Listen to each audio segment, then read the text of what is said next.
जय हिंद दोस्तों, आप लोगों का Sonu Prajapati one one channel में एक बार फिर से स्वागत है। आज 10 जनवरी है और 10 जनवरी के करंट अफेयर्स के अति महत्वपूर्ण प्रश्न को हम लोग देखेंगे, जो कि परीक्षा के दृष्टिकोण से काफ़ी महत्वपूर्ण है। दोस्तों, मेरी तबीयत कुछ खराब है, इस वजह से हमारे आवाज़ में थोड़ा प्रॉब्लम हो सकता है, तो इसके लिए मैं पहले ही आप लोगों को सॉरी बोलता हूँ। और आज का पहला सवाल पे आता हूँ। आज का पहला सवाल है, भारतीय मानक ब्यूरो का 75वां स्थापना दिवस कब मनाया गया?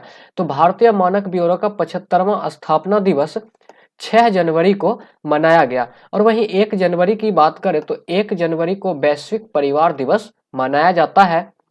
और 4 जनवरी की बात करें तो 4 जनवरी को विश्व ब्रेल दिवस मनाया जाता है लुईस ब्रेल के हैप्पी बर्थडे पे।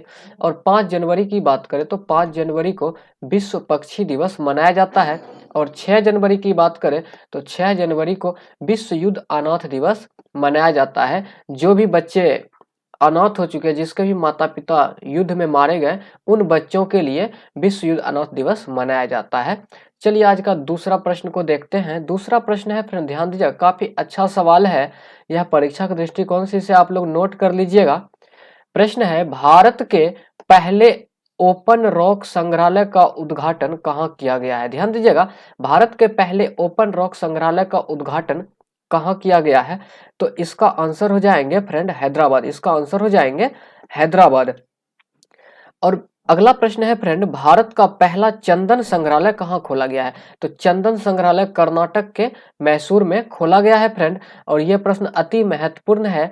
कला एवं सांस्कृतिक विरासत ट्रस्ट द्वारा म्यूजियम ऑन व्हील्स का निर्माण कहाँ किया गया? यदि ऐसा पूछेगा तो इसका आंसर हो जाएगा वेस्ट बंगाल। इसका आंसर हो जाएंगे वेस्ट बंगाल। ये रहे फ्रेंड पहले ओपन रॉक संग्रहालय, और ये रहे भारत का पहला चंदन संग्रहालय।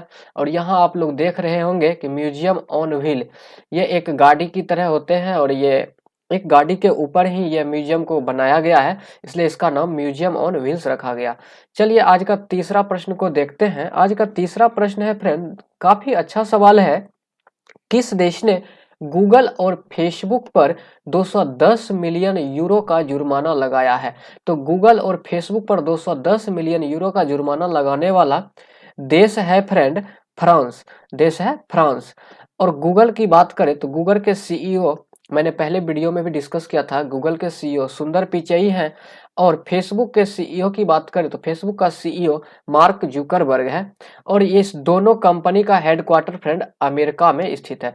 गूगल और फेसबुक दोनों कंपनी के हेडक्वार्टर अमेरिका में स्थित है। चलिए आज का चौथा प्रश्न को हम लोग देखते हैं। चौथा प्रश्न काफी अच्छा प्रश्न है फ्रेंड। प्रश्न है, किस देश ने एक हाइपरसोनिक मिसाइल का सफलतापूर्वक परीक्षण किया है? तो हाइपरसोनिक मिसाइल का सफलतापूर्वक परीक्षण फ्रेंड उत्तर कोरिया के द्वारा किया गया है। उत्तर कोरिया के द्वारा किया गया है।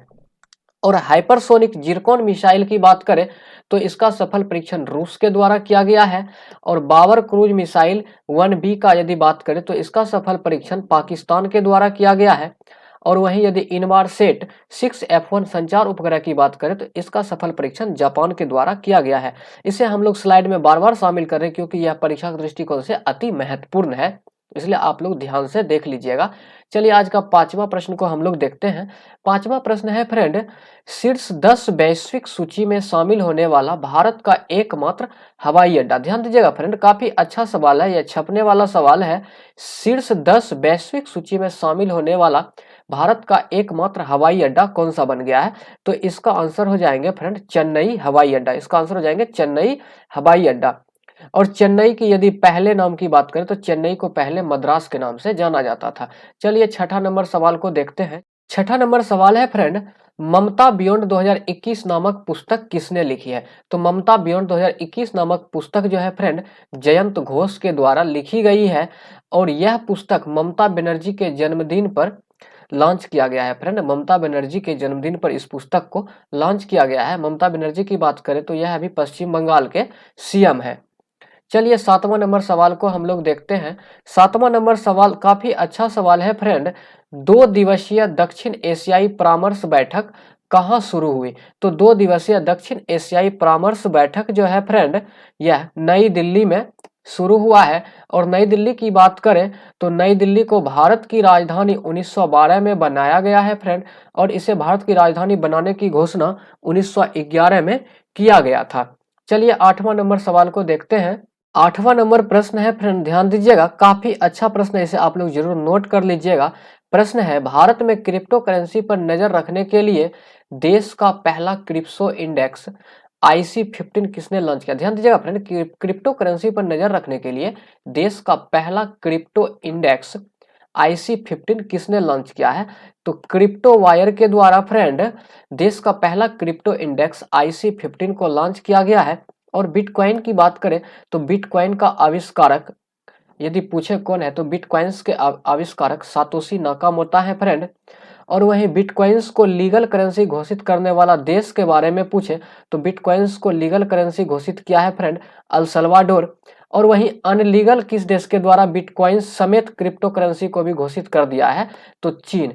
चीन जो है फ्रेंड बिटकॉइन समेत सभी क्रिप्टो करेंसी को अनलीगल घोषित कर दिया है, अवैध घोषित कर दिया है। और ये रहे फ्रेंड बिटकॉइंस के तस्वीर, आप लोग देख लीजिए। चलिए 9वां नंबर सवाल पे आते हैं हम लोग। 9वां नंबर सवाल है फ्रेंड, भारत और किस देश ने त्रिकोमाली तेल टैंक फॉर्म के पूर्ण विकास के लिए समझौता किया है? काफी अच्छा सवाल है फ्रेंड, भारत और किस देश ने त्रिकोमाली तेल टैंक फॉर्म के पूर्ण विकास के लिए समझौता किया है?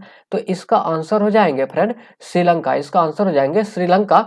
और ये हिंद महासागर में स्थित है फ्रेंड श्रीलंका। और श्रीलंका की बात करें तो श्रीलंका को फ्रेंड हिंद महासागर की मोती के नाम से भी जाना जाता है।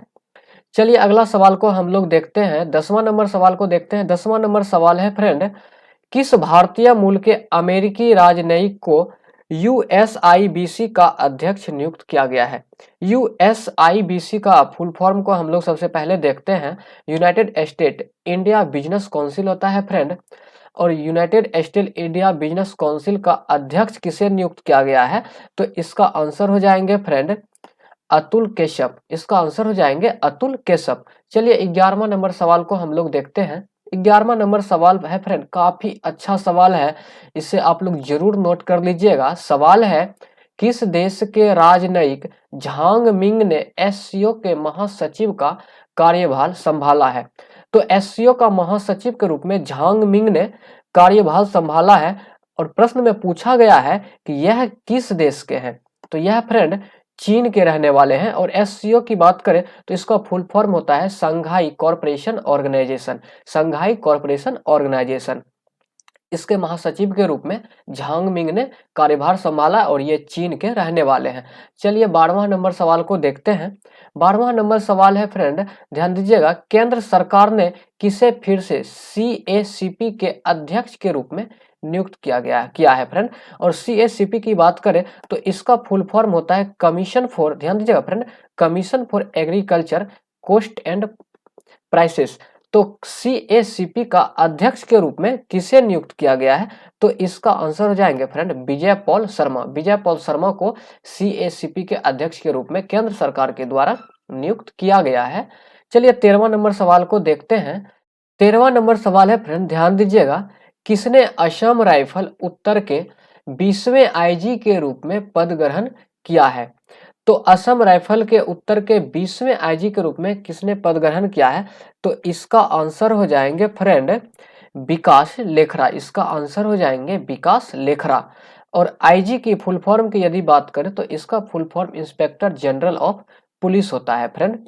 और असम राइफल के यदि वर्तमान हेड की बात करें तो प्रदीप चंद्रन नैयर है फ्रेंड। चलिए अगला सवाल को हम लोग देखते हैं, 14वां सवाल। 14वां सवाल है फ्रेंड, किस राज्य की मुख्यमंत्री ने student startup and innovation policy 2.0 launch किया है?